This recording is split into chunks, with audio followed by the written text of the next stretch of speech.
want you, Maggie. Right Mark, now. I can't. Come on, let's go back to my place. I'm dying without you. Mark, this is the age of safe sex, and sex with you on any level is not safe.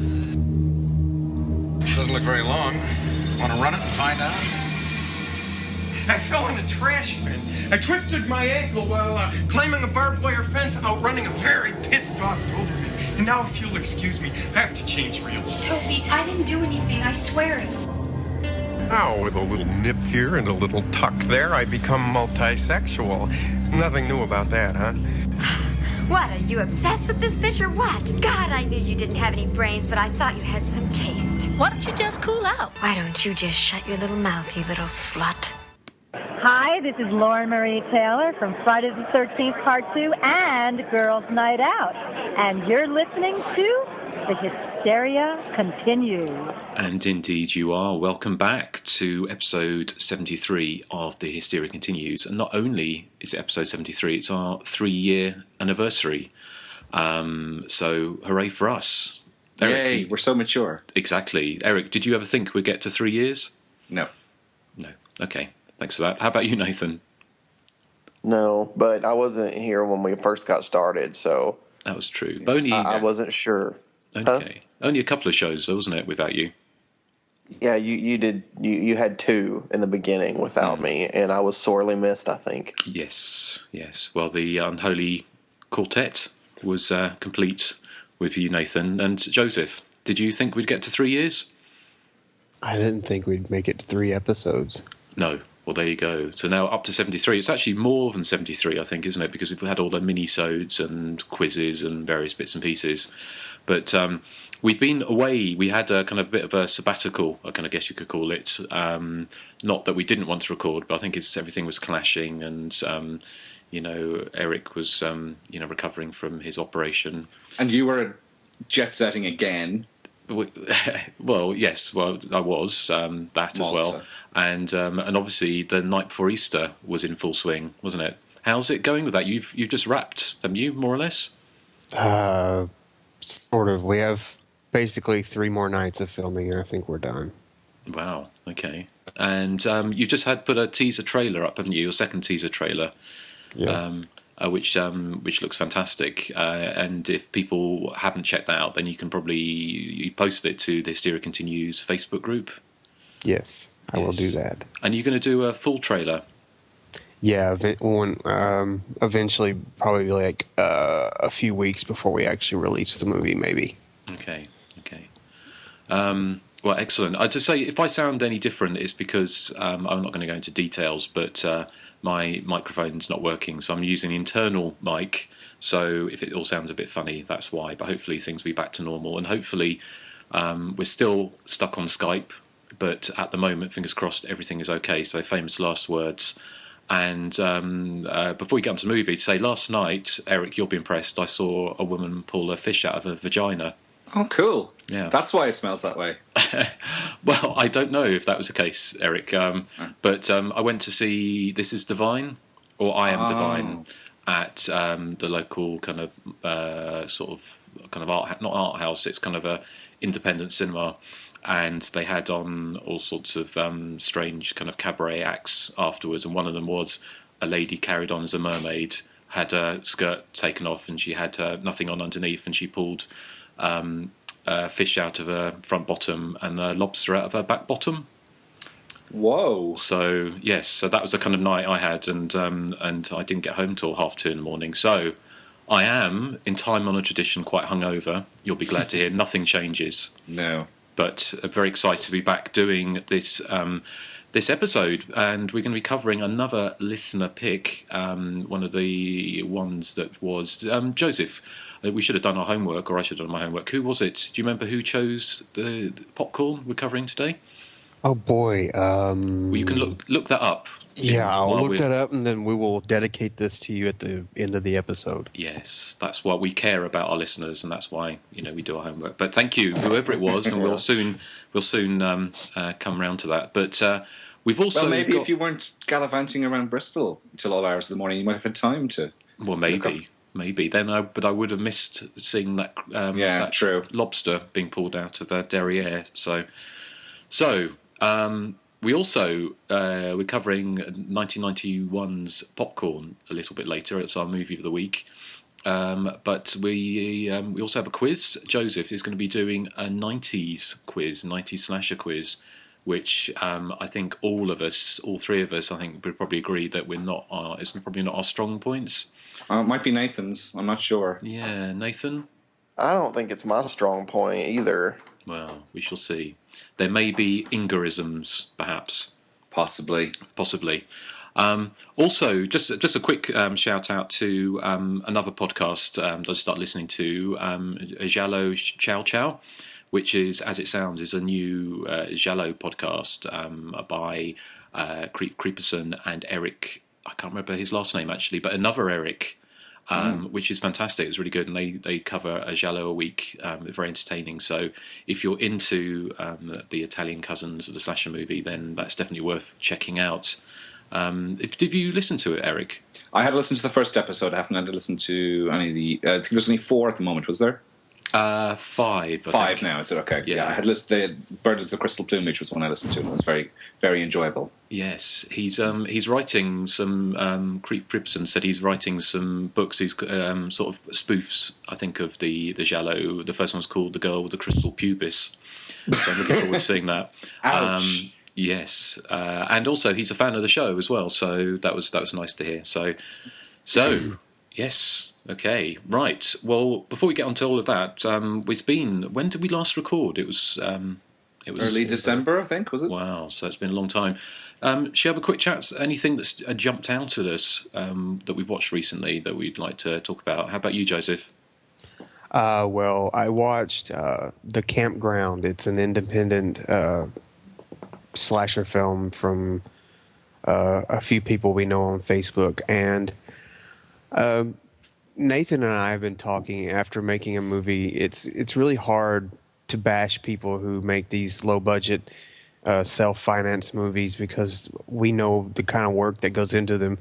But having said that, I enjoyed The Campground. I thought it was kind of a lot of fun, but kind of for the wrong reasons. I mean, some of the characters do some of the dumbest things. Like there's one part in the film where they're running from the killer and they get into a car to hide from him, but they leave the windows down. That is pretty dumb. Yeah, and then another part, a girl gets a call from the murderer on a cell phone, and then rather than using the cell phone to call the police, she smashes it into pieces because it scares her. Well, and isn't there a really stupid scene where a girl says that Susie's better than Toya? I mean, talk about stupid. Erik. If not, there should have been. But, I mean, aside from the characters just being really weird and dumb, it's kind of fun. It's like 53 minutes long, so it never overstays its welcome, and there's not one boring spot in the film, and it looks pretty good. The way they edit it together and everything. So I give it a marginal thumbs up. Okay, well, I quite like the scene where they know that a friend of theirs has been murdered, and the one guy goes back to his car and his mask that he used to scare his girlfriend earlier in the movie is missing. So he comes back and they have this big fight over whether she took his mask or not. I mean, it's like it looks like some dollar store mask, and they're actually arguing over it when their friend's been murdered. There are more pressing things that would be on my mind at the time. Yeah. And Joe's right. There's a scene where, after their friends get killed, it's almost like they're just chilling around the campfire. Like nothing has happened. Yeah. Yeah. And then there's a scene, I know you remember this, Joe, where the cop comes up to the car when they have the windows down and they all fall asleep with the killer out there. They all fall asleep and the cop shows up and wakes them up. And he's basically telling them to get out of the car. And they're just like, "Are you crazy? There's a killer out there." I mean, you're not safe in that car with the windows down. I don't know why they think they are. Yeah. But I mean, I'm saying all this with love because I thought it was a very entertaining film. Yeah, it was entertaining. Excellent. Okay, that sounds good. Anything else, Joseph? No. I mean, I've been so busy. I've barely had time to watch anything, and I just kind of squeezed that in. Just matron. Yeah. Well, we haven't had one of these for a little while, have we? So. Oh, Rector, sorry. Don't apologise. Tom, you better pump the organ today. Welcome back to 2014, just like 2013 and 2012 and 2011, actually. But thank you, Joseph. Eric, how about you? What have you been watching? Okay, I saw the remake of Carrie. The one with Julianne Moore and Chloe Moretz. I found it quite entertaining, I have to say. But what surprised me most about... Oh, was that a gasp? No, it was me sniffling. All right. I thought it was quite entertaining, but I was under the impression it was going to be a much closer adaptation of the novel. When it wasn't, it was kind of like a remake of Brian De Palma's movie. I mean, there's some tweaks, particularly with the ending, but for the most part, it's like they never read the novel and they're just remaking the movie, which from what I can remember anyway, has a number of major differences with the novel. But having said that, I thought this was good. Chloe Moretz is, as many people are saying, a bit too good-looking and glamorous to be really convincing as being such an outsider. I mean, she certainly looks like she would fit in quite nicely, whereas Sissy Spacek did completely look like she was from a different world to, her classmates in the original. But having said that, if you haven't seen the original, this is an acceptable substitute. I don't think it doesn't have the emotional grab of the 1976 version, I don't think. I mean, I still wanted it to end differently. I mean, we've said this before where we're discussing the 1976 version, where it's one of those films where you don't want the horror to kick in, you just want it to have a happy ending. And I felt the same with this, but not as strongly as I did with the Sissy Spacek version. But I mean, I would recommend it. I mean, I thought it was perfectly acceptable, nothing wrong with it at all. I mean, a bit too much CGI maybe, but I was expecting that. Is it because don't they destroy doesn't she destroy the town at the end? Which is no, I don't think. Okay. Unless I fell asleep at the end, she doesn't. Does she? Oh, I thought. Has anyone else seen it? She kind of does. I mean, she walks home, and she does some damage on her way home. I don't think it's quite as I guess as big as people might have expected it to be, like the damage to the town. But I mean, she does do some damage while she's walking home. Well, she kicks over a trash can, that kind of thing. You just say she threw a trash can? Well, I don't know. I haven't seen it, so I just wondered if she. That's like a hobo town. I thought that's what you said. Yeah. But no, I want to see it. It's kind of I haven't hasn't heard fantastic things. It's nothing earth shattering, but I mean it's. If you hear anyone saying it's really, really awful and blah, blah, blah, blah, then they're lying, because it's not. There's nothing wrong with it at all. It's just that it's probably too close to the original. Another one I saw, which is brand new, and this is one that I'm assuming Joseph probably has seen at this stage, seeing as he's our found footage encyclopedia. Frankenstein's Army. Did you see that, Joseph? Is it also known as the Frankenstein theory? I'm not sure. It's about a Russian army troop during World War II who stumble across an underground laboratory. It's run by a descendant of Dr. Frankenstein. He's creating these, what are called in the film, zombots, which are humans merged with machines. So you get some really fantastic monster creations in it, which possibly the best I've seen since Hellraiser.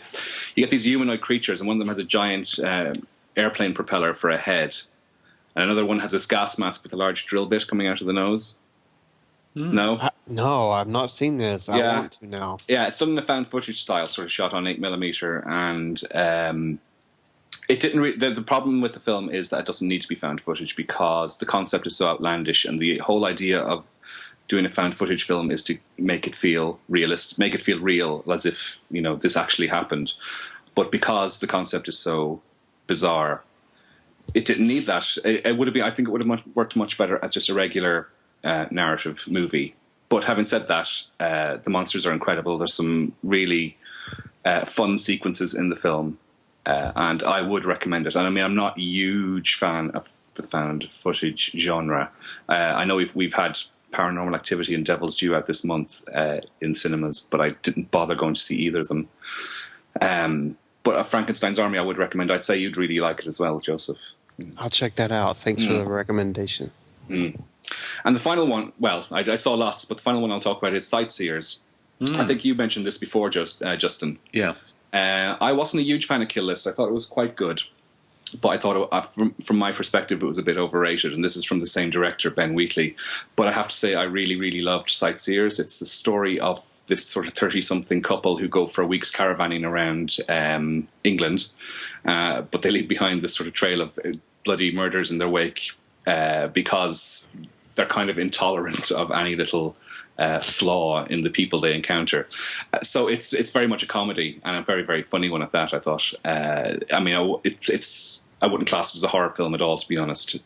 It was quirky, but without being annoying. You know, it's not quirky in the mumblecore style of filmmaking. I just thought it was laugh out loud funny in places, but it had a very powerful ending as well, a very abrupt but powerful ending. And I can now understand the fuss about Ben Wheatley, because I didn't really get it with Kill List, but with Sightseers I do understand why he's sort of this great white hope now all of a sudden. It's kind of like an English version of Serial Mom in some ways, isn't it? Oh yeah, good comparison. Yeah, I mean, it's not quite.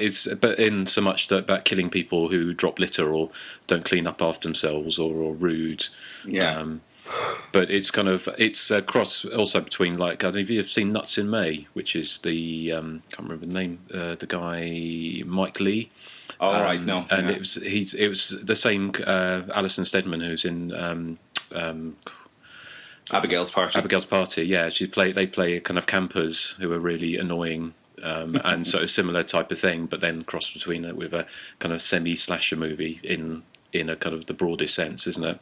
Yeah. But it's got great dialogue in it. I love it when it says things like the radio comes on and said they're looking for a ginger-faced man and an angry woman and things like that. It's just kind of, it's worth saying. My favourite piece of dialogue involved the man becomes friends with this other guy and that they meet in the travels, and the woman becomes jealous, so she makes up these lies about him, and she says something like, now close your ears if you're a sensitive listener.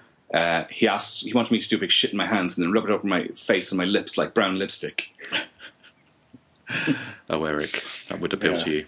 It would. Yes. Not rubbing poo into my face. Just the dialogue appealed to me. Yes. No. Well, thanks for clearing that up. Yeah. What if it was Harold's poo? Oh, dear. Well, maybe I'll have to think about that. Actually, I haven't got that sound clip, unfortunately, anymore. That's been consigned to the big shit can of history. So, thank you, Erik. Nathan, how about you? I just saw The Campground, to be honest. Okay. I can't think of anything else I've seen. Well, fair enough. You've been very busy, so I'm just going to rattle through a few that I've seen. I've seen quite a few actually since we've been away. But I saw Come Out and Play, which was the American, or I guess it's American. It's set in Mexico, about a couple who are on holiday in Mexico and go to an island on a boat, and basically can't find any of the adults. It's just children there, and it turns out the children have killed all the adults. And it's a remake of the Spanish film Could You Kill a Child? And it's perfectly serviceable. It's got the woman, and I can't remember her name now, but she was actually in that and my brain is just not working at all today, but which is the Thanksgiving slasher, Home Sweet Home. Home Sweet Home, yes. She played the little girl in that. Do you remember the little blonde girl in it? I can't remember her name now, but anyway, she's in this film. Is she Vanessa Shaw? Vanessa Shaw, that's it. Yeah, she's in this film as a pregnant adult. But it's basically it's such a slavish remake. It's almost not exactly shot for shot, but it's kind of, there's no originality there at all, and it just seems redundant, really. And I think if you're going to remake a film, you kind of need to do something a little bit different with it. But it certainly it works all right. It's nicely shot and stuff, but nothing hugely to recommend it. I also caught up with, I think it's Aftershock, which is the kind of disaster, the gory disaster movie.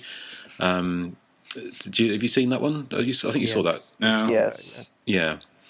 Which again, that was set somewhere, I think, in Bolivia or Chile. Chile, that's right. Yeah. And that was quite good fun, but it was a bit, it was kind of a bit silly. But the film that I've just finished recently, I'm just doing a review for Hysteria Lives, is Deadly Manor by Jose Roman Larraz, if I'm saying that correctly, the guy who did Vampires, the British sort of sexy lesbian. Sorry? AKA Savage Lust? It is, yes. Okay. Which it's not a very good film at all, but it's quite entertaining, especially towards the end when you find out who the killer is. But it made me laugh because you're talking about stupid cast motivations and things. But in this, they basically it's a load of teenagers turn up at the Deadly Manor and decide to spend the night, even though there's coffins in the basement. They find a scrapbook full of pictures of dead teenagers and a room full of human scalps. And they still decide to stay the night. It just it's just that if you're talking about stupid motivations and stupid choices in slasher movies, then that's it. And also the whole house is full of these pictures of this woman, and in every picture her bra's pinged off like Barbara Windsor, and she's just kind of naked. It's just like she's just all these boudoir photos of this woman with her boobies out. So yes, quite a strange film. He directed Black Candles, which is a Spanish film from '82, and it's about Satanism. But apparently, to be in a satanic cult, all you do is have sex all day. That's all it is. Yes, he did. He also did Edge of the Axe as well, which was from the year before, which is actually better, I thought, than Deadly Manor. I thought that was Jean Picure Simon who did Edge of the Axe. No, or is it? Okay, no, I think it was because that one was made in Mexico, but this one was actually shot in New York. But it was it had that kind of weird Euro sensibility, even though it was kind of like with like really really annoying kind of characters, and there's like a fat kid there who makes really bad jokes all the way through it. It's just kind of like basically limping from one scene to another of them like poking around the house like Scooby Doo in bleached denim. Bleached denim. Ooh, I'm there. You are there, okay. Yeah. But it has got... I want to see this. It sounds very... You got to love, though, the ending, Justin, with the childish fight, without spoiling it for anybody. Like, the heroine's having an argument with the killer, and she's like, it's not her fault. And the killer's like, yes, it is. It's like a little kid argument or something. I love the ending, because all the way through the performances from the teenagers, they're all really... It's kind of like, oh, look, she's dead. Like that kind of thing. All the way through it, and at the end it goes completely over the top when the killer's revealed. It's kind of goes on that kind of it's like it's just like a really really over the top, and I really like the killer's performance, and also one of the other performances towards the end. I thought it really brings the film alive. But anyway, I'm going to publish that on Hysteria Lives in the next few days or weeks or so. So I think. Wait, what was I Am Divine like? Oh, you can't leave us hanging on like that. Well, it's all overshadowed by the bottom. The woman and the fish. Yeah. Yes, but yeah, it was really good. It was really, really good because it was one of these. Again, it was kind of a fundraised to make it, and I've sort of been following its progress on Facebook for a couple of years now, I kind of guess. But it's got interviews with like Marion Vivian Pierce. Is it Marion Vivian Pierce? But all of the kind of the people who are still alive, basically, including Divine's mother, who's still around. And it kind of charts his life, and obviously there's lots of interviews with John Waters, and it's really nicely done. It's really well put together, and lots of clips from all of the John Waters movies, and also some of the films he did outside of that, like Lust and the Dust. The only film they didn't cover, which is a shame, was his kind of foray into slasher movies, which was Out of the Dark, which is the Killer Call Girl film from the late 80s. Which I quite like, and it's a shame they didn't mention that. But apart from that, it was really well done. It's kind of very sad because obviously he died just as he's on the cusp of kind of mainstream acceptance, because he was literally about to start filming Married with Children that day when he died. What, the TV series? He was going to play the gay uncle, and he was yeah, he was just literally he was at a hotel, and he didn't show up to work on the first day, and that's because he'd passed away. But it's very sad, but it's also there's lots of very funny bits in it. It's very entertaining. Like when there's stories about him going to his going to a fancy dress party with his girlfriend, who they interview, and she said she had inklings that something was up when because he kept on choosing all her clothes and her makeup and her hair for her. And then they went to a fancy dress party, and he came down dressed as Elizabeth Taylor. I think she kind of realised that maybe there wasn't much future in the relationship. But yeah, it's really good. Definitely worth seeing. I'd definitely recommend it. So I kind of guess it's on limited release at the moment. So yeah. I miss like Devon and in movies and Edith Massey too. Yes. I love Edith Massey. They've got She rules. Well, there's clips of her as the egg lady and everything in this, and they're talking about her her being how they found her. I think she's a waitress, and they said you've got to come down and see this woman, John. So yeah, all good stuff. So well that's kind of recently seen. So I'm kind of guessing, Joseph, are you going to twist our minds with your 90s quiz now?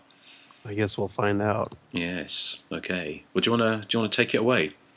Yes, Matron? This is a 90s quiz since popcorn was made in the 90s. I thought, it'd be kind of fun to make Erik break down again in the new year. How do you know? I know. It could be, I could win this quiz. I don't think so. Yeah, because you've got some special fiendish scheme. We have 7 rounds, and some of them, there's some new features I've thrown in. But to start, we're going to start with a quote round. This is round 1, and we're going alphabetically by your first name. So, Erik, door number 1, 2, or 3? 2. Big number 2. Okay. You have to name the movie that this quote belongs to and is a 90s slasher. Figure it out, Nancy Drew. It sounds suspiciously like one of the mainstream post-Scream ones, so I am probably going to go for I Know What You Did Last Summer. No, that is incorrect. Justin. I don't know, so I'm going to say Urban Legend. No, I'm sorry, that is incorrect. Nathan? I was going to say Urban Legend too. I will say Figure It Out, Nancy Drew. Well, this is a post-Scream slasher. I don't know. Urban Legend's Final Cut. No, I'm sorry. The answer is actually Dead Girls. Oh God! Okay. God, this is going to be a tough quiz, isn't it? I've never even heard of Dead Girls. Oh, Erik, what are you doing on this quiz? I know. What are you doing on the show? Give me a question about Kajagoogoo. They're not 90s, are they? I think they were around in the 90s. I was listening to them in the 90s. Well, yes. All right. Justin, okay. Door number 1 or door number 3? Number 1, please. Okay. Don't you understand? It's Nightmare Night. Ooh, that rings a bell. It's not Prom Night 4, is it? No, I'm sorry. Nathan? Happy Hell Night?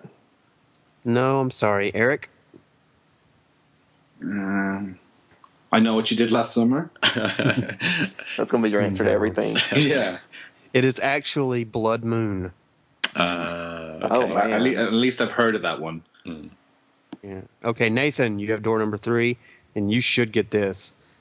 Well, you might. I don't know. Murdered me, a monster with a noose. I wasn't the first. I won't be the last. I don't know. Urban Legend. That's going to be my go-to. No. Erik? What was the quote again? Sorry. Murdered me, a monster with a noose. I wasn't the first. I won't be the last. The Invisible Maniac. No, I'm sorry. Justin? Well, I'm trying to think of any slashers with a noose. Is it? It's not Lover's Lane, is it? No, I'm sorry. The answer is Trauma. Trauma. Dario Argento's Okay. Trauma. Argento's. Yeah. Oh, yeah. How did you think that I would know that? The noose. I don't know. I just thought you would. I don't know. Well, you're all tied 0-0 and 0. So It's going to be a low-scoring round. I'm joined first. Not for long. All right. Shut it, you. Round 2 is the random round. It's just a bunch of random stuff. So, Justin, door number 1, 2, or 3? Number 2, please. Okay. This is... Okay, to which 90s slasher does this tagline belong? Only the sexy die young. God. I don't know. I'm going to take a guess at Invisible Maniac. No, I'm sorry. Nathan? Last Dance. That is correct. Well done. I love that movie. Oh, man, that's an awesome movie. If y'all haven't seen it, I'm going to pick it. I all hasn't seen it. Okay, then we have to pick it. And don't make fun of my accent. Okay, let's see here. Nathan, door number 1 or door number 3? 1. Okay, you will get this. If not, I will be disappointed. What is the name of the song that Julie James, Jennifer Love Hewitt, sings during the karaoke moment in I Still Know What You Did Last Summer? I Will Survive. That is correct. That was so easy. Even I knew that one, and I'm stupid. You said it. You're just upset that I got the I Know What You Did Last Summer question. So I still know what you did last summer. Well, Inga still, is back. I know what you do every summer. Yeah. I know who you did last summer. Do you? Everyone. All 50 of them? Yep. Okay, Eric. Eric, have some dignity. You have I didn't door get number any 3. from Santa, as you can tell. Eric, you have door number 3, and you might actually get this one. I don't Doubtful. like door number 3. What is the last word said by Drew Barrymore in Scream? Mom? That's correct. Cool! Yes. Very cool. So, let's see. Nathan has 2, Eric has 1, and Justin has 0 going into round 3. Where's your inner Inga, Justin? I'm keeping it in for the time being. I might pull it out later. Whip it out. Okay. Woo! Round 3 is the famous actor round, which basically I'm going to give you some clues to who an actor is. He or she starred in slasher movies in the 90s, and now they're famous, or they were famous before they did this. So here we go. Who is next? It would be Nathan. Door number 1, 2, or 3? 2. Okay. This actor starred in a 90s slasher and was just nominated for his first Oscar this year after winning a Golden Globe this year for the same performance. Who is he? I don't know. Christian Bale? No, I'm sorry, that's incorrect. Eric. Can you say the question again? Sorry, I was watching football on the telly. Oh, Eric. Oh, you're so dedicated. This actor starred in a 90s slasher and was just nominated for his first Oscar this year after winning a Golden Globe this year for the same performance. Who is he? Who was in a slasher in the 90s? Matthew McConaughey? No, I'm sorry, that's incorrect. I know. Justin. Justin's so brilliant. Is it Jared Leto? That is correct. Thank you. Jared Leto was up for an Oscar. Yes. For the Dallas For what? Thingy Club? What was it? Dallas Buyers Club? Dallas Buyers Club. Oh, okay. Well, I haven't heard of that movie, so He won the Golden that's not Globe. fair. He won the Golden Globe for it too. So Okay. I'm back in the room. okay. I already knew that because you fancy him. Eric, please. Eric. Yeah. Door number 1 or door number 3? Door number 1, please. Okay. This actor had a lead role in an early 90s direct-to-video slasher and won an Oscar in 1979 and was nominated for another Oscar in 2003. Who is he? 1979. So it would have been a 1978 movie. You go, Miss Marple. Shut up. I'll tell you a new asshole. Was it Martin Landau? No, I'm sorry, that's incorrect. Justin? I don't know. Somebody's been around, but you say it's a direct-to-video slasher, was An it? early 90s direct-to-video slasher.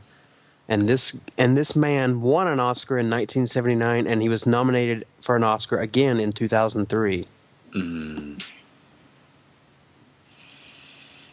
I can't think of anyone whose career went up and down like that, but I'm sure there's lots of them. I don't know. I'll pass. Nathan? It was the guy that played Linda's boyfriend in Halloween. Bob. Bob. Yeah, That is obviously. correct. I knew it. No. I know who it is now. Who is it, Eric? Christopher Walken. That is correct. Christopher Walken in All-American Murder. Are you Googling, Eric? Sorry? No, it's just that I know he wanted Deer Hunter. Is that what Googling sounds like? Googling sounds like this. Okay, Justin, you're left with door number 3. Okay. So, which 90s slasher giallo features 2 Oscar-nominated actors, both of whom received supporting role nominations in the late 70s? Sorry, which 90s giallo slasher? Yes, it features 2 Oscar-nominated actors. Both of those actors received supporting role nominations in the late 70s. Would it be Fatal Frames? No, I'm sorry, that's incorrect. Oh. Nathan. Would it be Strip Nude for Your Killer? No, I'm sorry. Eric? Would it be Trauma? That is correct. It's Brad Dourif and Piper Laurie. I knew Piper Laurie. I didn't know about Brad Dourif. Oh, you like Trauma, don't you? Because that's like the second Trauma question. You've got a hard-on for Trauma. Yeah. I actually do like Trauma, so. So do I. Okay. I think it's kind of underrated. Round 4 is a plus point round. Basically, I will ask a question, and if the person gets it right, they get a point, as usual. If the person loses, I'll pass it on to the next person, and then that person has a chance at 2 points. If that person misses, the last person has a chance at 3. Wow. Ooh. Yes. Well, somebody could shoot ahead. Yeah. Okay, so who goes first? Let's see. It would be Eric. Me. Door number 1, 2, or 3. Get it wrong, please. Number 1. Shut it. Okay, number 1. Pressure on me. Number 1. What is the body count total for The Deadly Camp? Is that the Hong Kong one? Yes. Or the Japanese one, whatever it is. 14. No, I'm sorry, that is incorrect. For 2 points, Justin.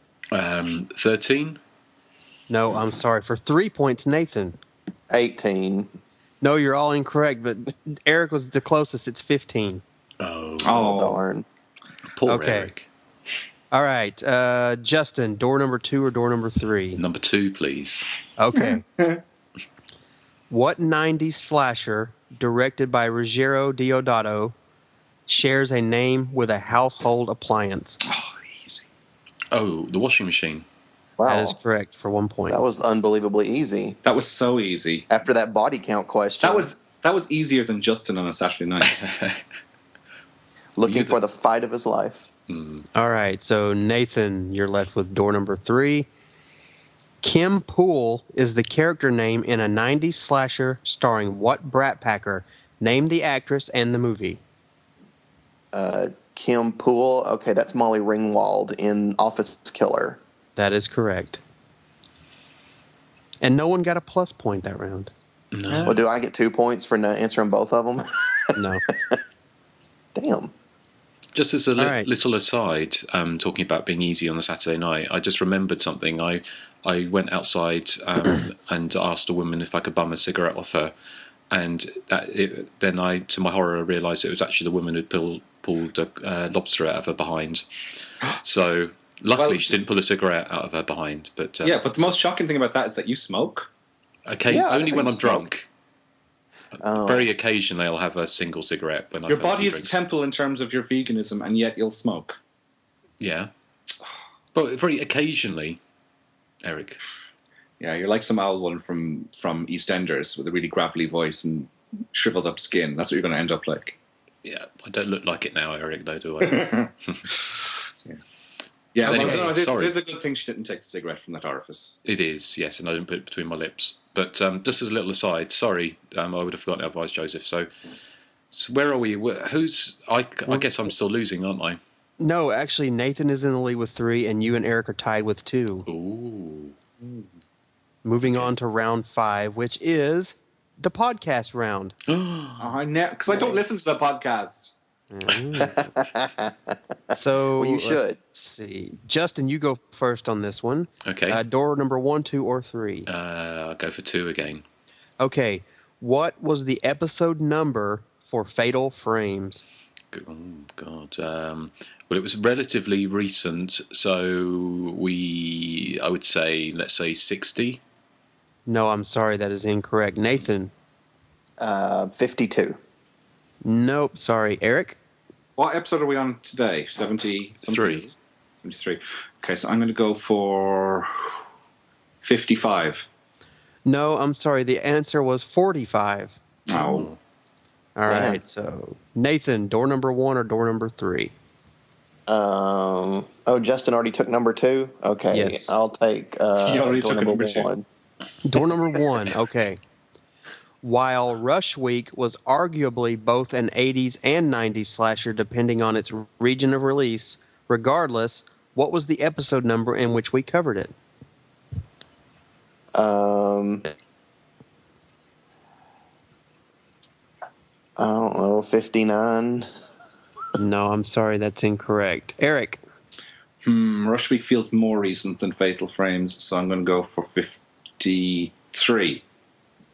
That is incorrect. Oh. That was a good fake out. Justin? 60. No, actually it was 35. Wow. There are other numbers than 60, Justin. Okay, 69. So Erik, you're stuck with door number 3. Well, I don't want it. What was the episode number for Scream? Okay. 41. No, I'm sorry, that's incorrect. Justin? 37. That is incorrect. Nathan? 32. Nope. The answer was 48. Well, there you go. Another high-scoring round. Yes. Yeah. It's great how much we pay attention to the podcast. Nathan is still in the lead with 3, and Justin and Erik are still tied with 2. Okay, round 6 is the reverse audio movie trailer round. Basically, I will play Justin will play a very small clip from a 90s slasher movie trailer, but it will be in reverse, and you will have to figure out which trailer or which film it is. Ooh, okay. So who went first last time? Was it me, Justin? I think. No, it was Justin. All right. So Nathan, door number 1, 2, or 3? I'm going to pick number 3. Okay, so play reverse 3, Justin. Have we just summoned Satan? I think we have. That was like really quick. I couldn't even understand what was going on, but I guess that's the point. Let me play it again for you. Want.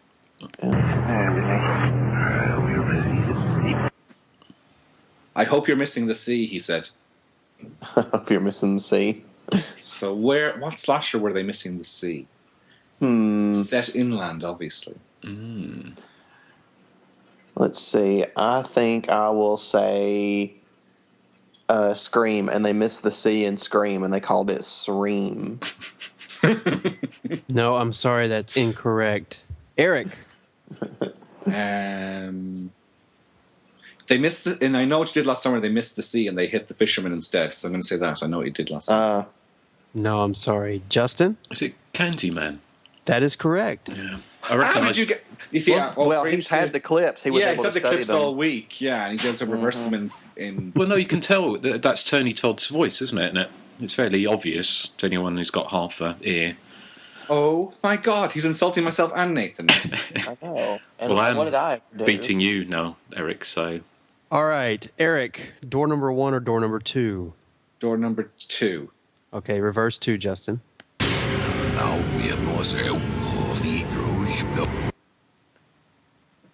you play it again? Please? Now we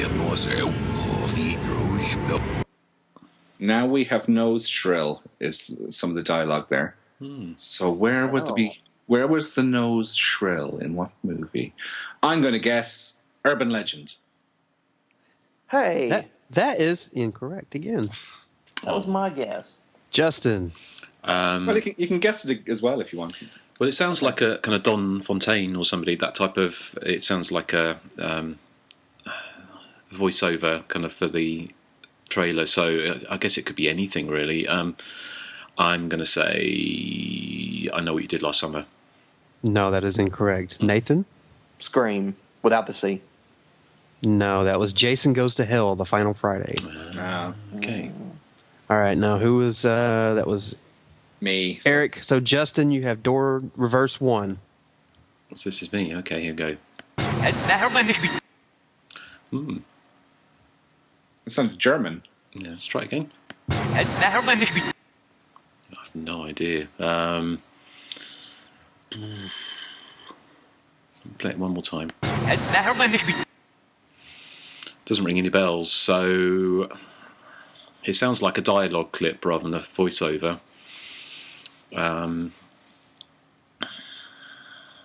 And these are all trailers, aren't they? Yes. So it'd have to be a 90s film that actually had a trailer. Well, good work, Jessica Fletcher. Thank you. I don't know. I'm going to say I know what you did last summer. That movie's very popular today, but no. It has to come up at some stage. Nathan. Urban Legend. No, I'm sorry. Eric? Scream with the Yes, C. it is Scream. Is it? Yes. Okay, you guys, going into the last round, you're all tied. Oh, cool. 3. Oh. Yeah. Oh, But I like being tied. the last round is a very difficult one, but you have 15 seconds to unscramble letters to give a title. But I hate these. But Oh, me too. But if you get this, you get 5 points for a success. And if we have to pass it to the next person, they only get 1 point. Okay. Can we use a pen and paper? Yes. But you only have 15 seconds when I say go. Okay. So we'll see what we can do. So this would be who goes? Justin. Okay. I think. Who went first last time? Does anyone remember? Nathan, was this Nathan? I thought. Let's see. One. Did I go first last time? I don't know. I think I did. So Eric will go first this time. Okay. Yeah, it's Eric. Eric goes first this time. I'll have big number Okay. 2, please. Big number 2. Okay, you ready? Yes. R Yeah. N L V S E O L A E. It's the name of a slasher movie. Yes, 15 seconds starting now.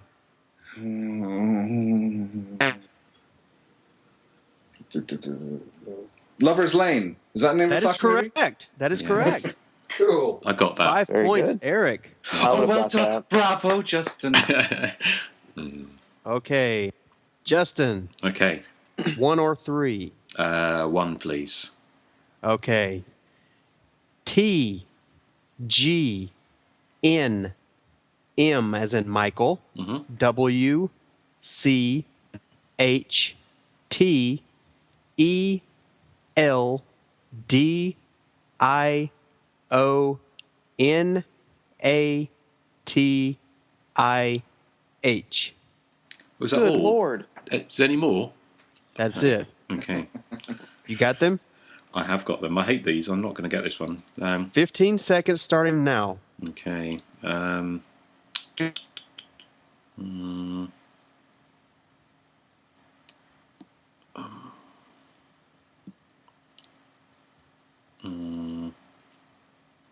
Time's up.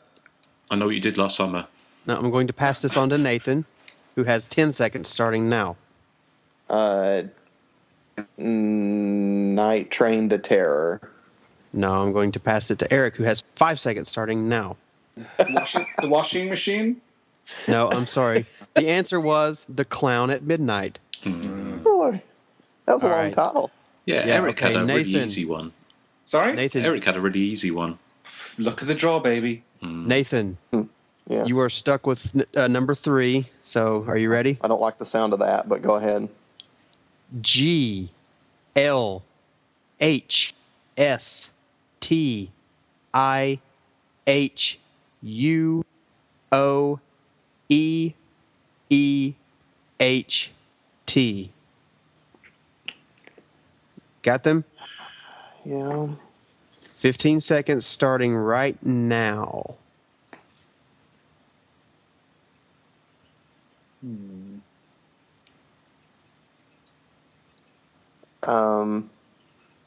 I'm gonna say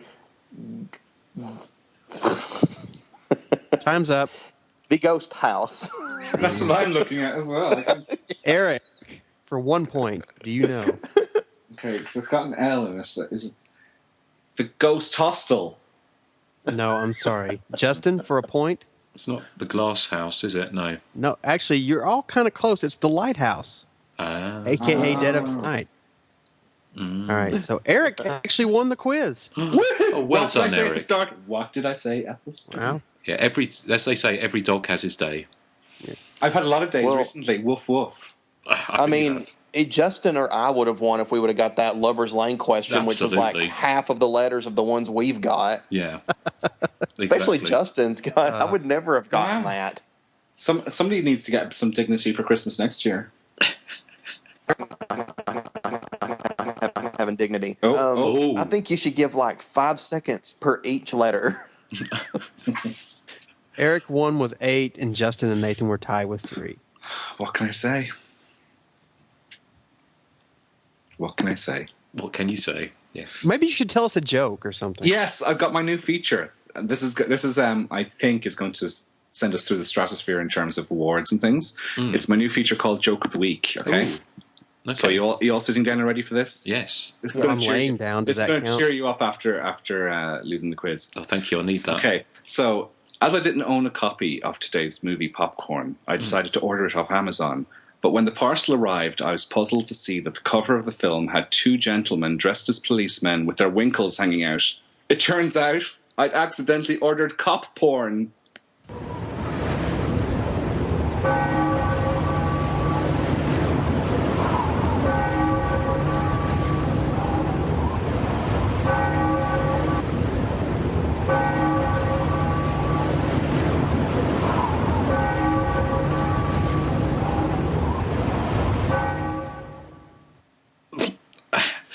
Thank you, Eric, for that joke. Let's move on, shall we? Yes. Is that going to be a regular feature, Eric? I hope so. Okay. Okay. Well, I think it's probably best if we move on to we just gloss over that, and let's move on to the trailer for Popcorn. And Joseph, you're going to come back after this and lead us in. Sure. Okay. Here's the trailer for 1991's Popcorn.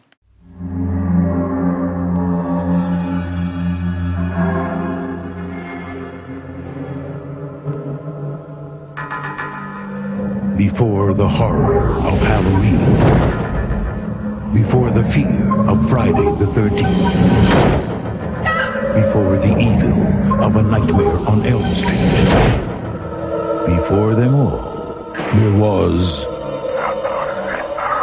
Now, 15 years later, he's back. Oh, yes. There's something happening here that I've been looking for all of my life. There's smoke.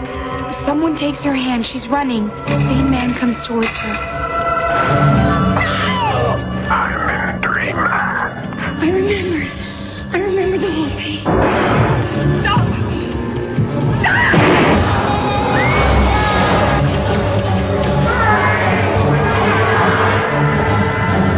Are you ready?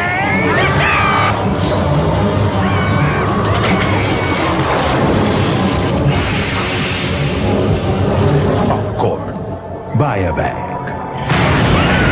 Go home in a box.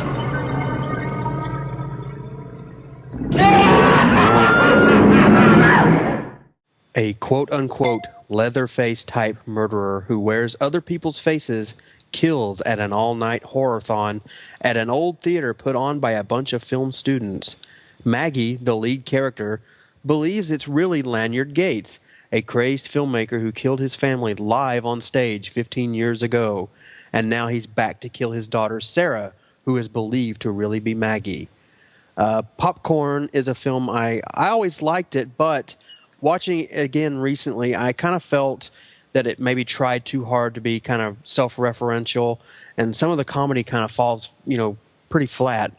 But it's nothing if not breezy and harmless, and I got a kick out of the theater with all the gimmicks and the old B-movie footage, and I actually liked most, if not all, of the characters.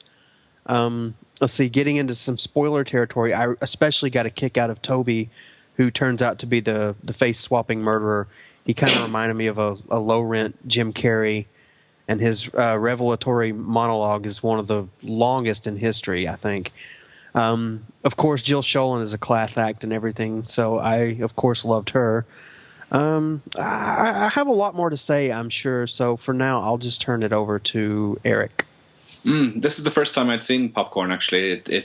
I was certainly aware of it, but it was never readily available when I was in my teens, and it just bypassed me completely till earlier this week because it was available on YouTube, thankfully. So, yeah, I came to it fresh, and I have to say I really did enjoy it. It does that film students' self-referential thing not long before, but a good few years before. Scream 2 did the same thing. I like that one character, joke makes sort of a side snipe at Police Academy 5, which reminded me of there's sort of a similar type of line in Scream 2 where one of the characters says something about House 2, the second story. For me, the high points of the film were the B movies, the films within the film. I thought they were very accurate homages even to the genres they were aping. You know, the 50s giant bug movie. Then you had a 50s science gone wrong, and then you had this what looked like a wonderfully strange 60s Japanese movie called The Stench, which looked particularly interesting, I thought. But I just thought that they were like really, really spot on with that. Years before this sort of postmodern thing kicked in, so I thought it was quite ahead of its time.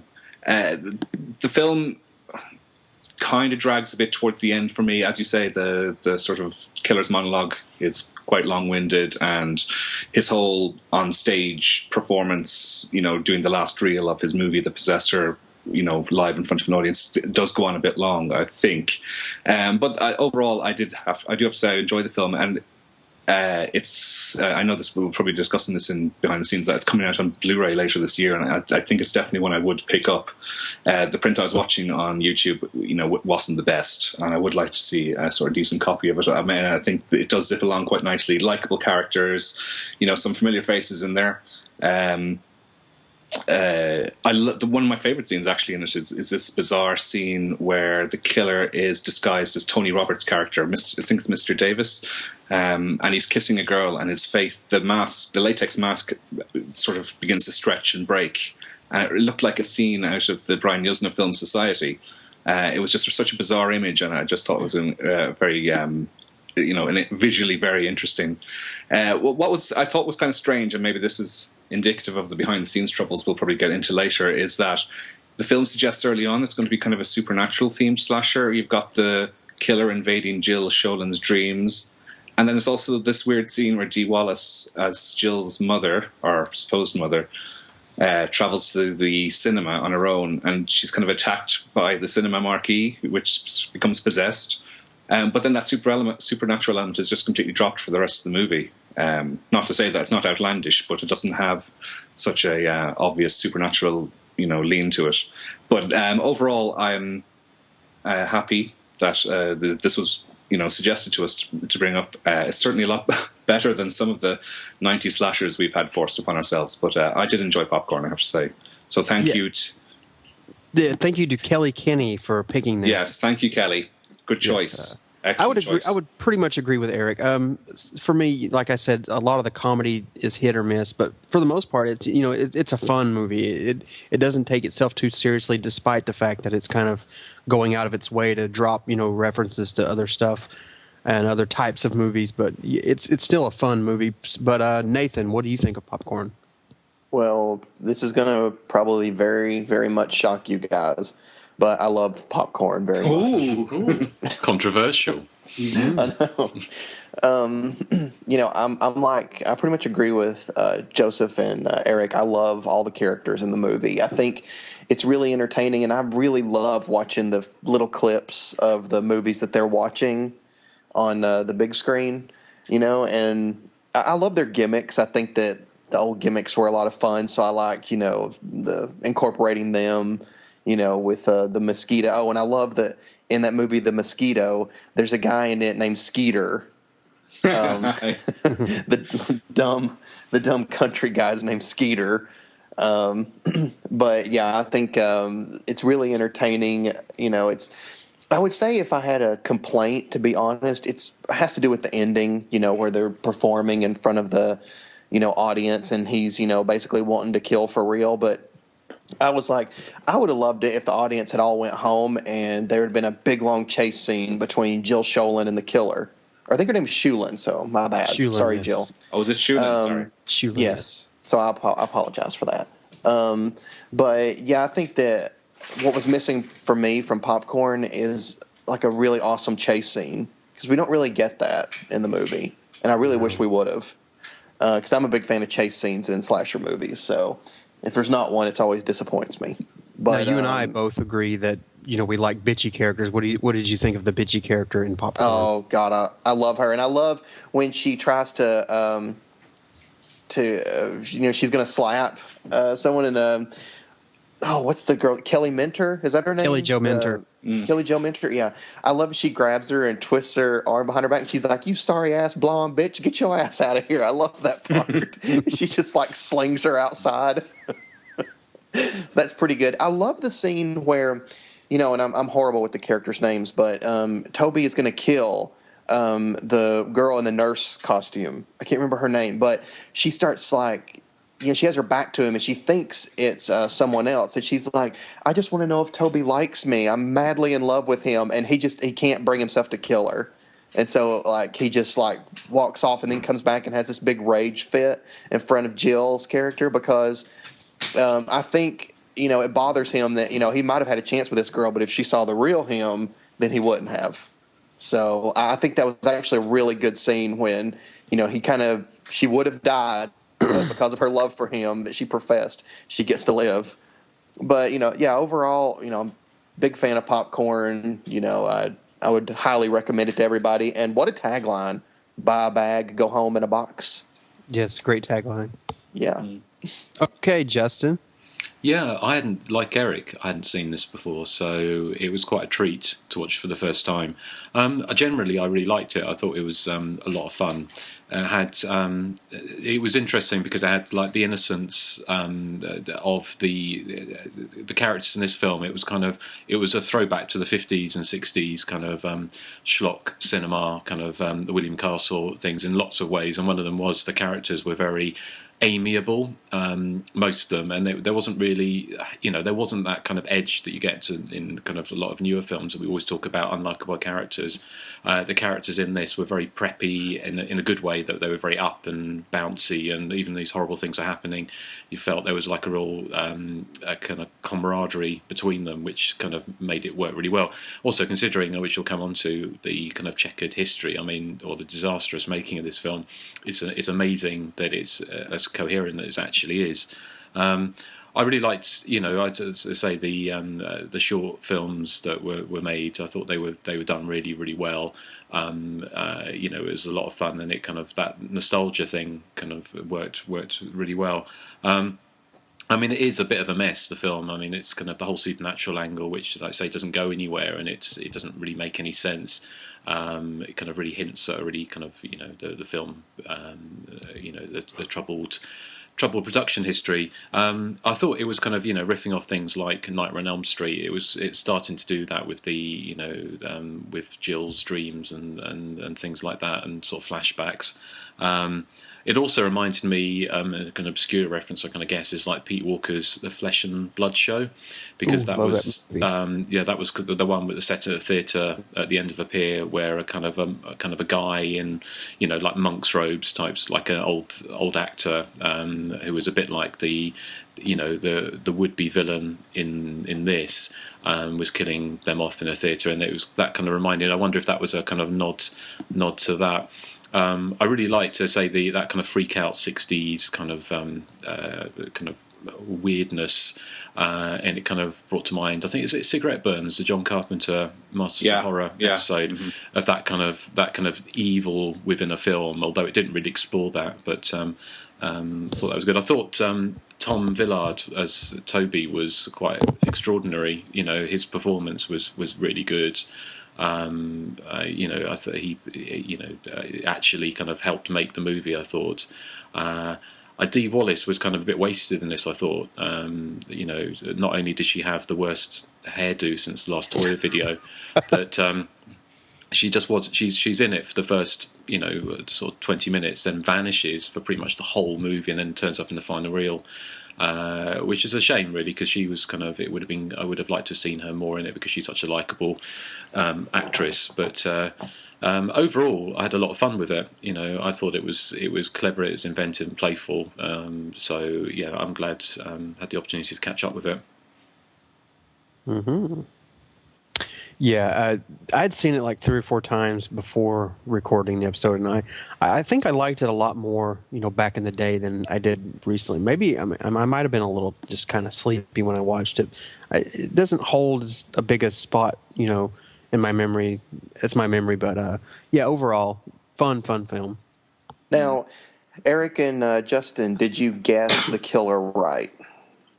See, this is whenever this comes up, I always say I'm never sort of guessing who the killer is when I'm watching movies. You didn't think it was a whodunit? No. Well, No. it's kind of set up that it is the character, you know, has come back from the dead, or was you know, because he turns up at there's a scene, isn't there, where Jill's character's at the box office, and she serves a man who's got burnt hands and long hair, and it kind of basically sets it up that it's not until you see the professor, his character, come back from the dead that you maybe you twigged that what was going on, that it was somebody kind of face changing, perhaps. Very Happy Birthday to Me-esque. It was very, yeah. I love the ending. I mean, obviously now we've completely spoiled who the killer is anyway, so spoiler alert, a little bit late. But with Tom Villard's, when he's got the face on, but he hasn't pinned the ears back, so they're flopping around his wobbling. head, yeah. which is great. I thought that was really clever. I'm not quite sure how. Yeah, I mean, it's kind of. I mean, it doesn't stand up to scrutiny. Obviously, that whole kind of putting on a face and being able to pass as a and being able to do their voices and change sexes and all that kind of stuff. But you know, it's kind of it is what it is, and it's all about gimmick, isn't it? It's all about that fun, that William Castle kind of tricking the audience. And they did all that Tingler thing, didn't they, with all these under the seats, the electrifying under the seats. That was funny.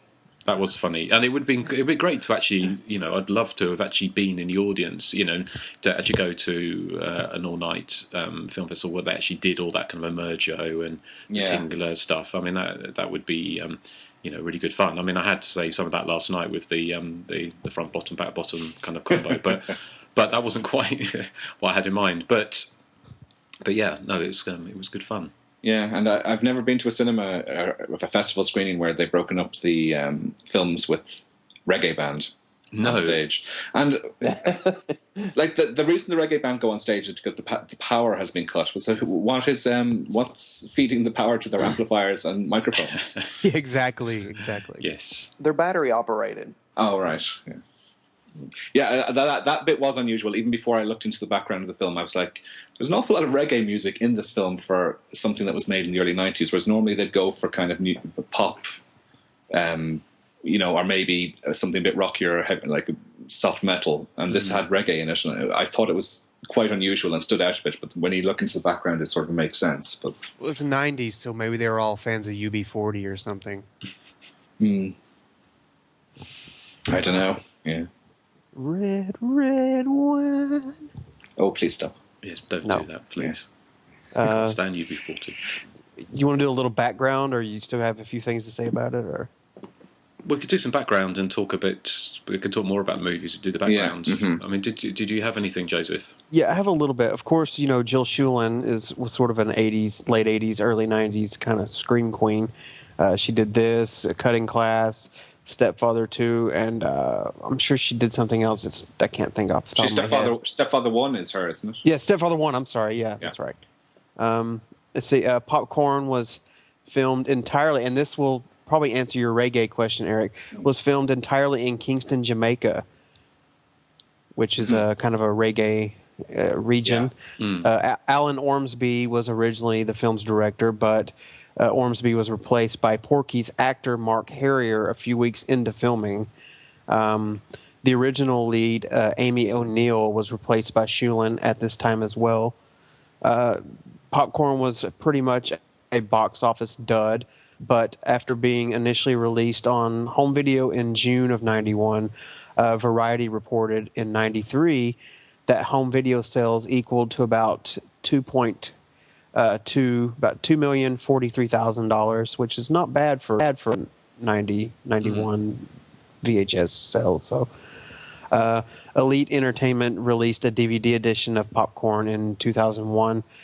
Special features included theatrical trailers, TV spots, and promotional footage. The DVD was discontinued as of January 4th, 2010. And was it Synapse that was about to put out a Blu-ray, Eric? Yeah, it is. Yeah. And there was Code Red had announced that they were going to release it a couple of years ago, but then it turns out they didn't have the rights in a kind of Savage Water kind of way. It's very typical of Code Red. And so it's Synapse are coming out, and it's got tons of bonus features on it apparently. So yeah, so that we have to, I think you have to wait till October though. So yeah, but that's pretty much. I mean, that's pretty much all I've dug up on it. So anyone else?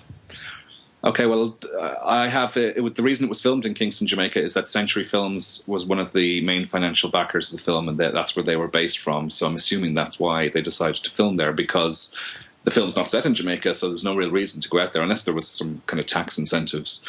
An alternate title for the movie certainly was released in Finland as Phantom of the Cinema, which I suppose is kind of apt, and it ties back in because Jill Shulen was in Dwight Little's remake of or reimagining of Phantom of the Opera with what's his name, Robert Englund in it.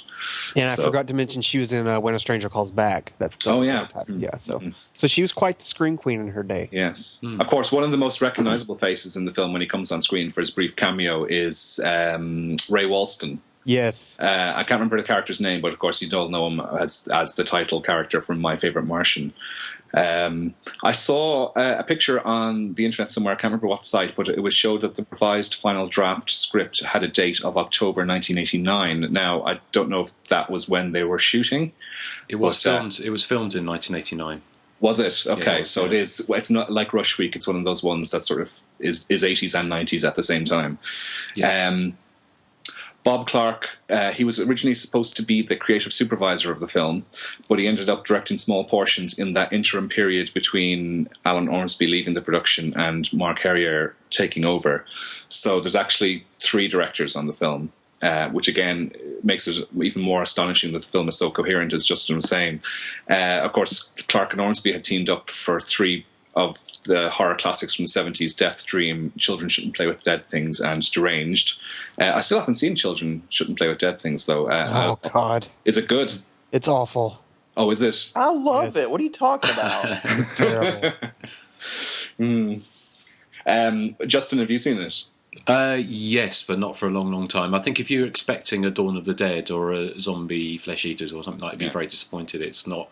It's very quirky. It's a PG zombie movie, isn't it? I think it was. See, the Death Dream and Deranged, I think, are 2 really strong films. I really like both of those. So I think it's Death kind of more Dream of a comedy. Excellent. It hasn't got the darkness of thing. Although I think, because I haven't seen it for years, but doesn't it end quite darkly?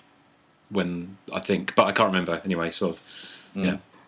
You were saying, Joseph, about the original lead actress being Amy O'Neill. Now, I saw her name, written there, and I was like, "Who is she?" So I looked her up. She's actually the lead female in Honey, I Shrunk the Kids. So obviously, you can picture her. I couldn't find a reason for her being sacked or leaving the production. Maybe she just left on her own accord. Maybe it's that if this was filmed around sort of the same time as Honey, I Shrunk the Kids, it might have been that she was too young. I mean, she looked really young in the Honey, I Shrunk the Kid film. So she did, yeah. Maybe they were looking for someone a bit older who could portray a college student, because she actually looked like a teenager. Well, she left the same time as Alan Ormsby, didn't she? Yeah. Because they both left after 3 weeks, so that was probably coincidental. Yeah. Well, the weird thing was that Jill Shulen, sorry, is that right, Shulen? Yes. Shulen. Jill Shulen said in an interview I found on the internet, she said that she was Alan Ormsby's first choice for the role, but the producers overrode that decision and put Amy O'Neill in there, which makes it weird then that as soon as Alan Ormsby left, Jill Shulen came onto the film. So I don't know what kind of shenanigans were going on, but there was all kinds of weird things. I mean, Jill Shulen said that she was just completed filming a film called Rich Girl, which I haven't seen or heard of, to be honest. And she got a call asking her to fly out immediately to Kingston, Jamaica, to start work on the film. I think that's all I have. Also, apart from another face that I recognised in the film anyway was Michael Danner, who plays Bud, who's the character in the wheelchair. He was Moochie in Christine. Yeah. Whose love of chocolate, from what I think he's, for obvious reasons, you can tell he probably loves chocolate, means he can't run away from Christine and gets killed. He was also the boy, the really whiny boy in Heaven Help Us. And he's in Flashdance as well, which I recommend everyone see 15 times. Flashdance? No, sorry, just regular good old Flashdance. Oh, I thought you were talking about that 90s stripper killer movie, Flashdance. No, I haven't seen that. Is it good? No. Oh. What? Well, that's something coming from you, Nathan. If Nathan says it's not good, then it really must be terrible. It really must be a stinker. It doesn't mean I don't like it. It's just not a good movie. That's all the behind the scenes I have. Do you have any more, Justin? Well, Nathan, do you have anything yet? Oh, what is that? That was a dog, I could tell. That was a dog, yes. Dog. He's being very aggravating this morning. And the only bit of trivia that I have is that... Actually, I don't have any trivia. No, never mind. You already said it. He's trying to think of something. Okay. Actually, I had one. I'm like, wait a minute. I think they've already mentioned this. So I'm like, I'm not even going to say it. Well, I've got a few bits. One thing that hasn't been mentioned is there's a link between this film and another film we've covered on the podcast. And it's not Cheerleader Camp. It's a cockroach girl Rush Week. Well, it could be that. I'm sure there's other links, but it's Phantom of the Mall, Eric's Revenge, because Derek Rydell, who plays the pratfalling Mark, played the villain in that film. Oh. Do you remember we tried to get Derek Rydell on the show to talk about Phantom of the Mall, and I got a nice email back from him, and he said, "No, well, I don't really. I've moved on now, so." No, basically. But I did. I found a podcast from 2009 where he was interviewed about popcorn, and he had some really interesting stories about it. And one of them was actually more about himself than the production. He almost died while making the film, but not actually making the film. But he went scuba diving and got caught in a coral reef. And he basically had a near-death experience, and then he came out as a changed person, and he went off and became a monk.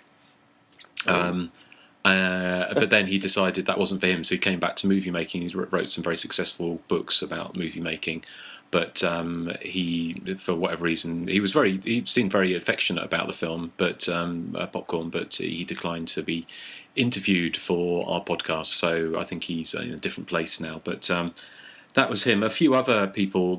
Tom Villard, who played Toby, he sadly passed away in 1994. I saw him.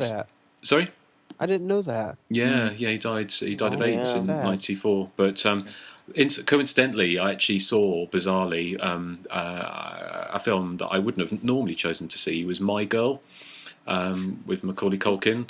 The Jamie Lee Curtis movie. Yeah. And somebody who'd seen it back in cinema, I'd never seen it, so they wanted it because they said they cried their eyes out when they saw it at the cinema back in the early 90s. And then, excuse me, we watched it, and I knew that Macaulay Culkin, spoiler, dies of a bee sting, and I was kind of hoping that it would be like a Nicolas Cage in the Wicker Man style affair, and it just went on and on and on. I was going, come on, where are these fucking bees? Let's get this thing over with. And then we watched the end, and the person who saw it said it wasn't that sad, actually. They must have been drunk when they saw it. But anyway, that was just an aside. Who else? See, I wouldn't find it sad, because I always wanted Macaulay Culkin to die. He was really bad in this. He was kind of like Harry Potter bad in the first couple of Harry Potter films, where he just opened his eyes. I thought he was a bad actor. I always thought he was a bad actor. I thought he was as well. Even the Home Alone. Really? I thought in that movie, The Good Son, he did a good job at being evil. I think I don't maybe really remember that it was just in this film. He was just kind of because the girl I can't remember her Even in name. Home Alone, he's awful. I thought. Yeah, I did too. He just opens his eyes really wide all the time when that's his one default face. But a couple of other slasher movie and horror movie connections. Freddie Simpson, who played Tina, she was in Nightmare on Elm Street 5 Dream Child. Is that not Kelly Jo Minter? Yeah, Kelly Jo Minter. Yeah. Oh, is it? Yeah. Yeah, she's also in Summer School. Ah, okay. And, or maybe and I she was put in that... Mass. Okay, Yeah. all right. Well, okay, so I must have written that down wrong. But okay, and the Karen Laurie, who played Joy, was in Out of the Dark, which that connection again to Divine. We were talking about that before. Tony Roberts, who was the professor, he was in loads and loads of stuff, but he was also in Amityville 3D. Yeah. And the landlord, Susan. That's all I remember. Well, it's what I remember most from Amityville 3 is people shouting Susan a lot. It's like Poltergeist 3. Bruce, Carol Ann. And the guy who played the landlord, the wonderfully named Will Knickerbocker, was in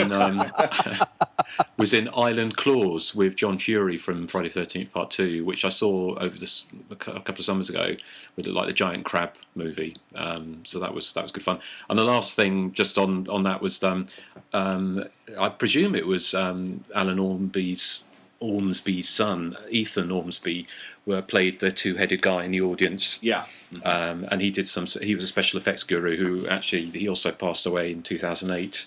So, a couple of things about the movie. Like, I think, Joseph, you said it wasn't a box office success, and it wasn't. I think it grossed around about, various things say about 3.75 or 4.2 million at the American box office. But when it came out in video stores, they gave away popcorn packets in video stores with promotions for the film. And Jill Shulen says that they spent a huge amount of money on promoting the film. She said it was on every bus and bus stop. But she said what was curious, that she said at the time when she had a Scream Queen career that she was never interviewed for the horror press, so like Fangoria and Ghoul Zone and all those magazines, which is curious because it sounds like she would have been up for it.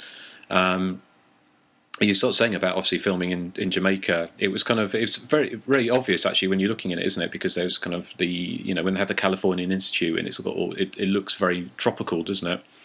And the old cinema I think is in Kingston. The people who made the film, they were called Studio 3 Film Corporation, and they made this and Rich Girl, so it was the same production company that made the films, which is why the Jill Shulen's kind of connection with it. They were formed in early, I think they were filmed. They basically went bankrupt in October 1991. So popcorn obviously wasn't a big money maker for them. I was just seeing if there's anything. I think we've covered pretty much everything else about it, as far as I can tell.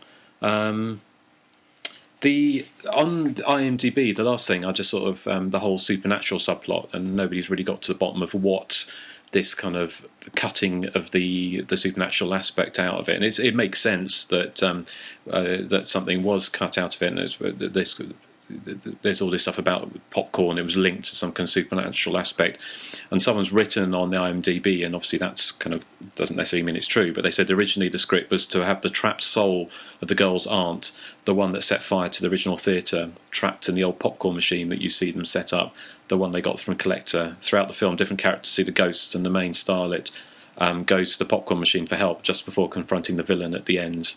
This was removed as producers didn't think a supernatural movie would swallow.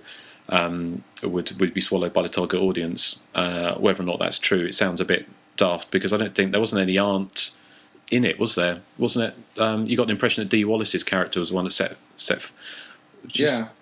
But anyway, that was I don't know where that came from, but certainly I'm sure Synapse will do a bang up job on the DVD release. A possessed popcorn machine sounds like an idea for a straight-to-video Amityville sequel. It does. It does indeed. Actually, talking of films coming out on Blu-ray and DVD, did you know that... what's it called? There was a film, and the name has now escaped me, coming out on DVD or Blu-ray, and you would never think it was. God, A Satan's Blade. No way. Is going to be coming out on Blu-ray, I think. Yeah, or at least DVD. Want that. Yes. So coming from Slasher Studios, I saw Hayden Watkins who had posted a link to it, so that's quite interesting. Yes, that's. Now, is this the same Slasher Studios who did Don't Go to the Reunion? I don't know. Apparently, they brought out Death Nurse 1 and 2 on Blu-ray. Oh, this is different. Oh, no, that's Slasher Video. Slasher Video, okay. Yeah, because I ordered directly from him. Like, he also put out that amazing Boarding House DVD release, which was phenomenal. He's really good with getting extras for the films that he puts out. Like, he puts a lot of hard work into it. So, it'll probably have as many things as he can dig up on it. Well, maybe we should offer to do a commentary for it. Yeah. Possibly. Because I had to, actually, funnily enough... Nathan, you have inroads. You make that happen. Yeah. Well, I don't know him. I just bought movies from him before. Well, that's enough.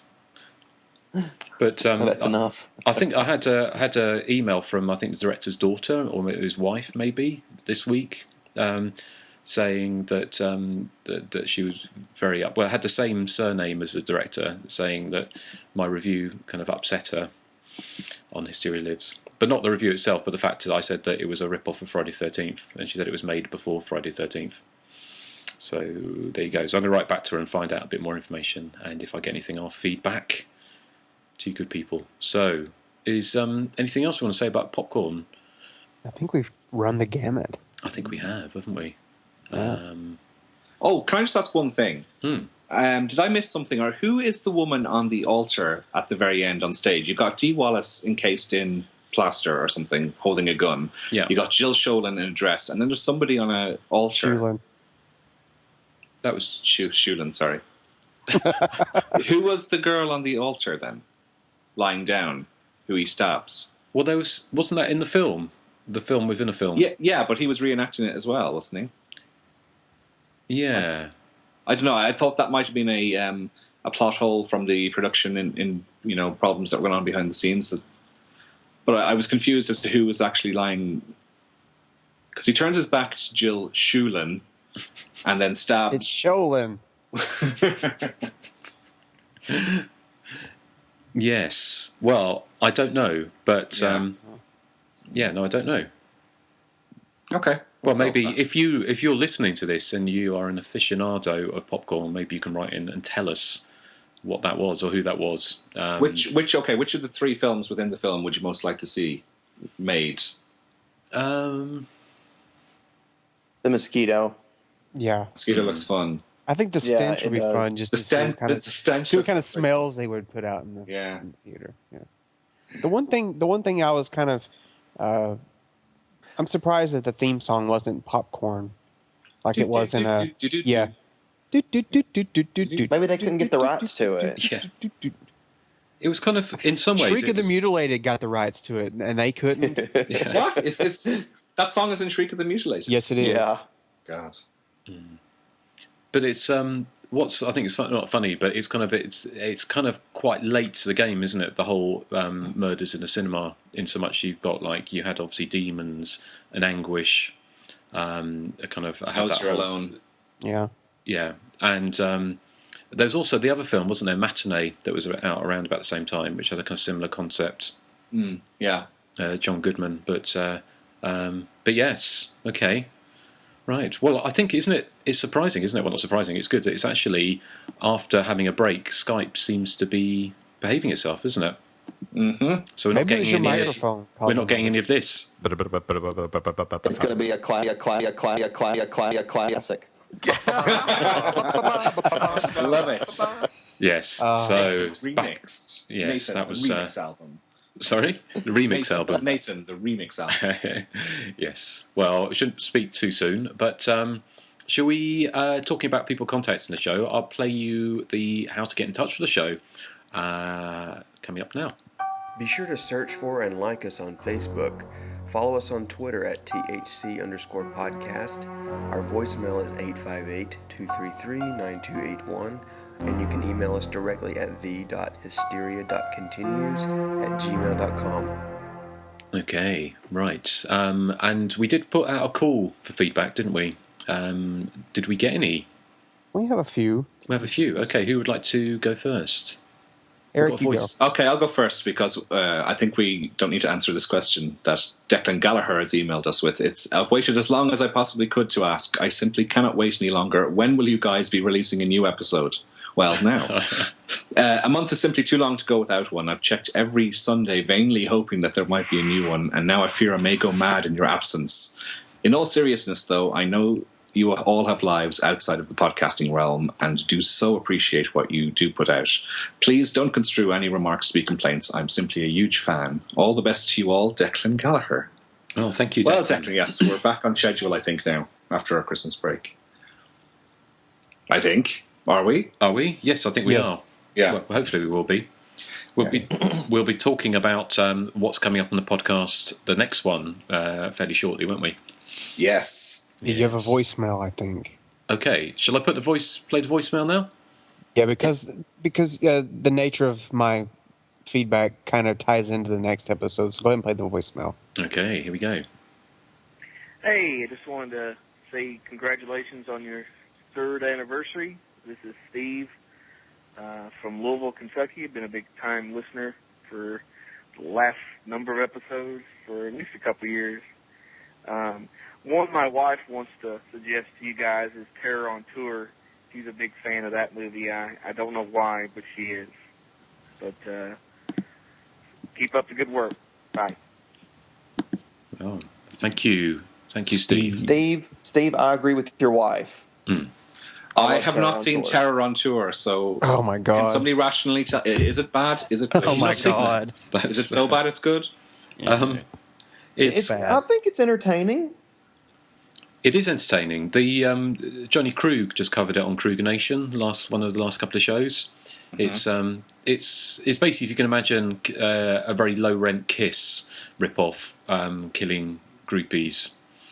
And that reminds me. It's from the director of Ilsa, She-Wolf of the SS. Yes. That reminds me. We did watch Runaway at Greg's house the other night, and it has Gene Simmons as the villain from Kiss. Oh. But just to tie I wasn't a big fan of that movie. Oh, I love that movie. I think it's great. I'm sorry. Which one? I don't think... Runaway.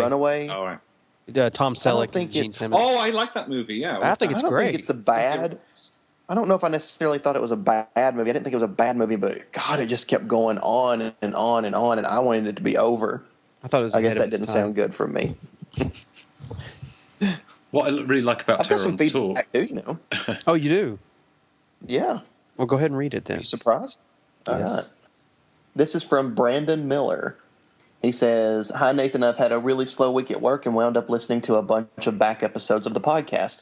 You guys really do such a good job and haven't slacked off at all over the course of many podcasts, whether it's podcast number 8 or number 70. They're all consistently entertaining.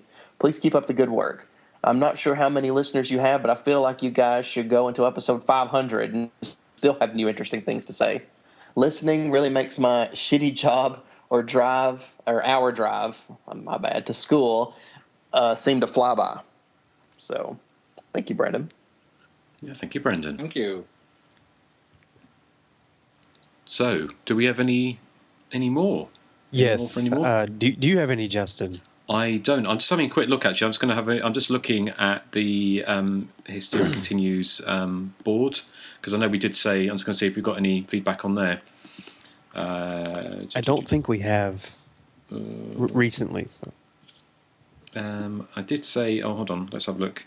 We got 8 comments on there from when I said we were covering popcorn. Well, there's a few mini ones on here. It says Kyle Signoretti says best podcast in the world. So very nice, Kyle. Thank you. Sorry. Pardon? I thought you were going to say something about a cock there. Best cock. Best 3 cocks. Yes. Brad Yasuda says, I see we're going to do this in 2014. The bullies are back. I think that's somebody put something immature about Toya on the page. Yeah, who would do that? Yeah, who would? Eric. What? Michael Tomlinson says it's been a tough January without you all. But so we're back almost. Well, we're coming in the tail end of January. Kieran Edwards says, great news. Will it be on Skype or some other platform? Well, we'll stick with Skype for the time being if it's going to behave itself. Jason Buckland says, January has been a really quiet and uneventful month without you guys. I've tried other horror-related podcasts, and honestly, this is the only one worth getting excited over. Brilliant stuff. And Eric, you're a funny bugger. Oh, thanks. A loyal fan from Sydney. Oh, thank you. Yes. And somebody called Jay Carswell says, Toy smells. I don't know what that's about. That. Yeah, well, he's stupid, whoever he is. I know. Sorry, I do apologise for that. But so, do we... Well, can I just mention quickly that Yes. we got Night Train to Terror, or the movie we supplied a commentary track to, was reviewed on liberaldead.com. And they said very nice things about us. They said the absolute most fantastic thing about this release is the commentary track as provided by the Hysteria Continues. This is a podcasting group that absolutely understands how to riff on a movie while educating you and feeling fresh. So thank you to whoever wrote that review.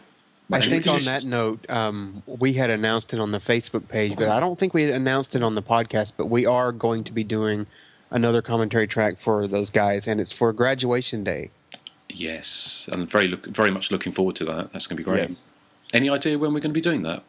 It will be later this year, because I believe they're going to start kind of working on it around September or October. So Okay, well, sounds good. Oh, okay, that is a long ways off. Yes.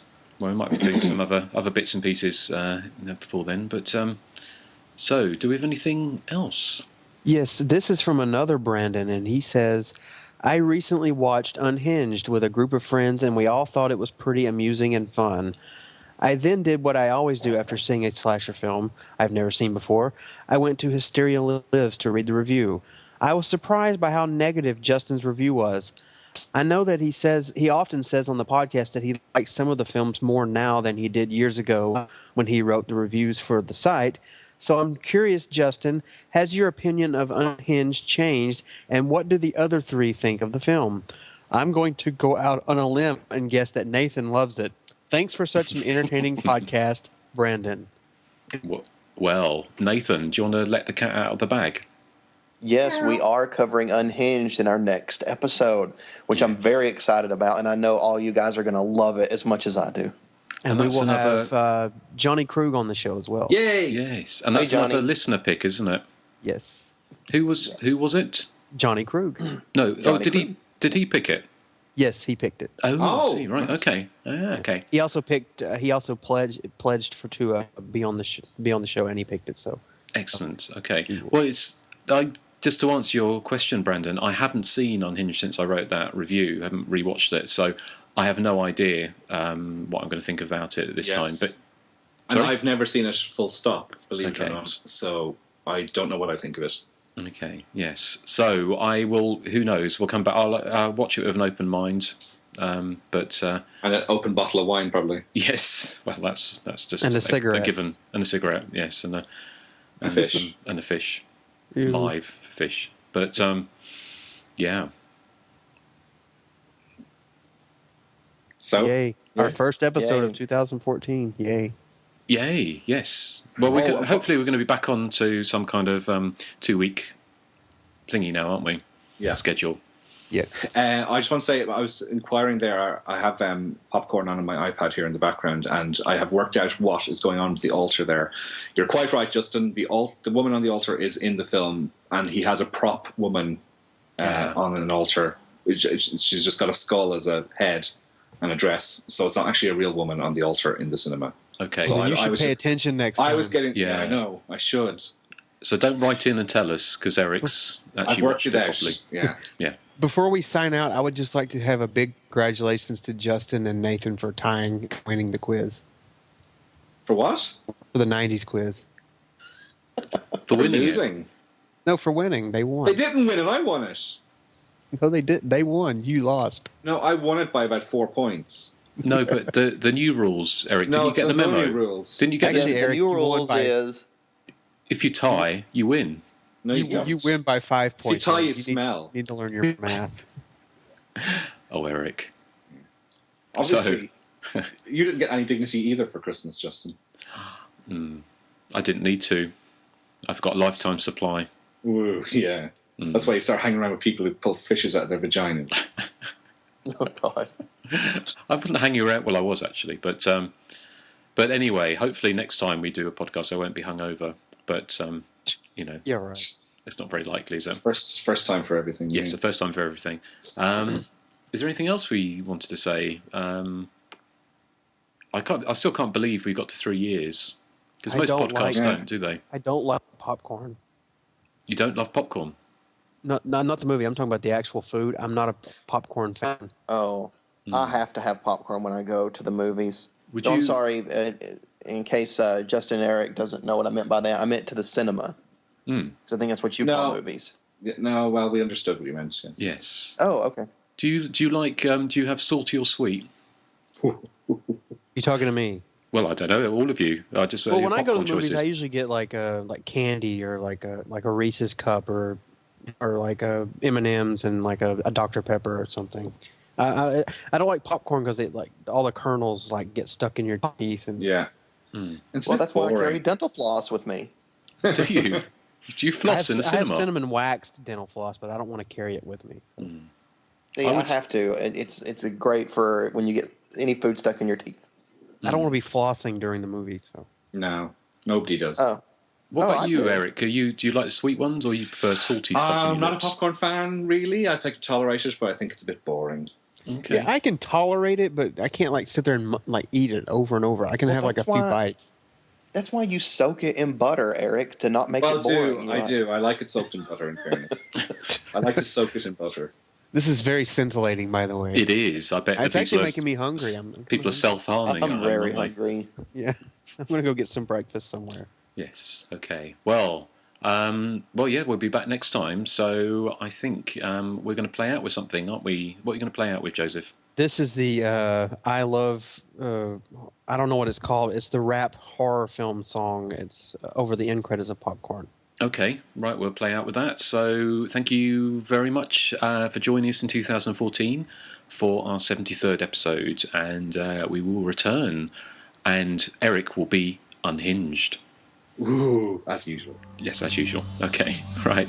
See you next time. Bye. Bye. Whatever. Yeah.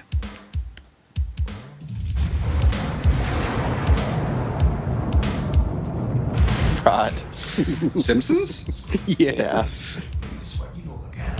Scorched day and night, there's the unison sex. Raging fires, vampires, creepy crawling, bug infested out. On some outer space, corpses come to life. Schizophrenic maniac. Who are we waiting on? Just Justin? Just Justin. Yeah, doing big poo. Probably. He's probably out having number 2. Probably out having a cigarette or something. Oh yeah. I know. Cigarettes are supposed to have laxative properties, so he probably has chain smoker. Yeah. Really? Yeah, apparently. I didn't know that. And chewing gum. I still have a little time to kill. Dude, buzzing chainsaws, massacre the place. Sleepwalking open. He just does it to fit in with his goth friends. Yeah. Hey? Oh, nothing. No, nothing at all.